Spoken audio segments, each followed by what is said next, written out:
Assalamualaikum warahmatullahi wabarakatuh. Halo anak-anak, bagaimana kabarnya hari ini? Semoga kita semua diberikan kesehatan dan tetap semangat untuk belajar.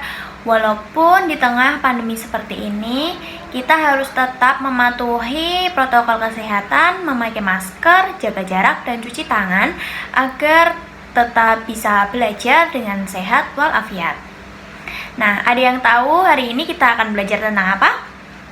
Nah, yuk simak video pembelajaran dari Ibu berikut ini. Hari ini kita akan belajar muatan pelajaran ilmu pengetahuan sosial. Tema 3 yaitu makanan sehat. Subtema 1, bagaimana tubuh mengolah makanan. Materinya yaitu interaksi manusia dengan lingkungan alam dan manusia dengan lingkungan sosialnya. Nah, sudah sarapankah kalian hari ini? Kamu tahu tidak, makanan merupakan bahan baku utama bagi manusia untuk memproduksi energi dan memenuhi segala nutrisi yang diperlukan tubuh. Ibarat bensin yang sangat penting bagi kendaraan bermotor, makanan sangat berperan bagi tubuh manusia dalam mempertahankan kelangsungan hidup. Namun, tidak semua jenis makanan yang dikonsumsi dapat memberikan asupan gizi yang baik dan sehat.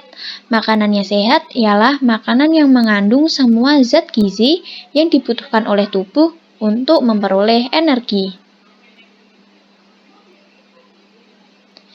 Dalam pemenuhan makanan, manusia tidak dapat bekerja sendiri. Contohnya dalam budidaya padi, manusia melakukan interaksi sosial dan interaksi dengan lingkungan hidup. Lalu, proses apa saja yang terjadi? Siapa saja yang terlibat dalam proses tersebut? Apakah dalam proses tersebut manusia berinteraksi dengan lingkungannya? Bagaimana dengan lingkungan sosialnya? Nah, nanti kita akan belajar tentang apa itu interaksi, lalu apa itu interaksi manusia dengan lingkungan, dan apa itu interaksi sosial. Interaksi manusia dibagi menjadi dua, yaitu interaksi sosial dan juga interaksi manusia dengan lingkungan hidup atau alam. Nah, perbedaannya apa? Interaksi sosial yaitu hubungan-hubungan yang menyangkut hubungan antar individu, individu dengan kelompok, dan antar kelompok. Nah, gampangnya interaksi sosial dilakukan oleh antar manusia, sedangkan interaksi manusia dengan lingkungan alam yaitu interaksi antara manusia dengan lingkungan yang terbentuk secara alami. Gunung, sungai, sawah merupakan contoh-contoh lingkungan alam. Nah, kali ini kita akan belajar tentang interaksi sosial. Interaksi sosial yaitu hubungan-hubungan sosial yang terjadi antar manusia. Terjadinya interaksi sosial disebabkan karena manusia merupakan makhluk sosial. Syarat terjadinya interaksi sosial jika ada dua orang atau lebih yang saling berhubungan dan saling berkomunikasi. Selanjutnya yaitu jenis-jenis interaksi sosial. Yang pertama yaitu interaksi antara individu dengan individu. Contohnya, ibu yang mengajari anaknya ketika sedang belajar. Yang kedua, dua orang yang sedang berjabat tangan, lalu kasir yang melayani pembeli. Selanjutnya yaitu jenis interaksi sosial antara individu dengan kelompok. Contohnya, guru dengan murid. Di sini, seorang guru adalah individu dan murid-murid yang berada di kelas merupakan suatu kelompok. Contoh selanjutnya yaitu ustadz dan jamaahnya. Lalu, tokoh dengan khalayak umum. Jenis interaksi sosial yang ketiga yaitu kelompok dengan kelompok.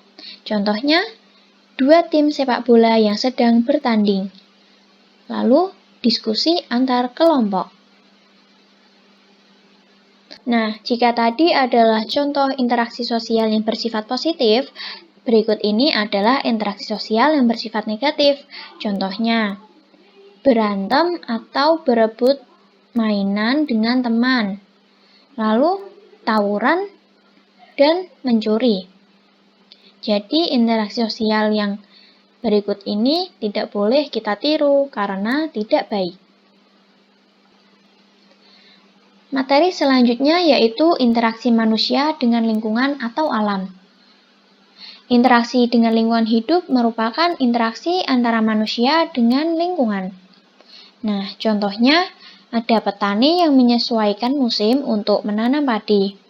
Selanjutnya, nelayan yang menyesuaikan waktu berlayar agar tangkapan ikan maksimal. Berikut ini adalah interaksi manusia dengan lingkungan yang bersifat negatif. Contohnya yaitu pembukaan lahan atau penebangan hutan secara liar, membuang sampah secara sembarangan, dan perburuan liar pada hewan yang dilindungi atau hewan langka. Nah, itu tadi adalah materi yang kita pelajari hari ini. Bagaimana perasaan kalian setelah mempelajari materi tersebut? Apakah senang? Nah, itu tadi adalah materi tentang interaksi manusia dengan lingkungan alam dan interaksi manusia dengan lingkungan sosialnya. Nah, semoga kalian lebih paham dan ilmu yang Ibu berikan bermanfaat. Cukup sekian dari Ibu. Terima kasih. Wassalamualaikum warahmatullahi wabarakatuh.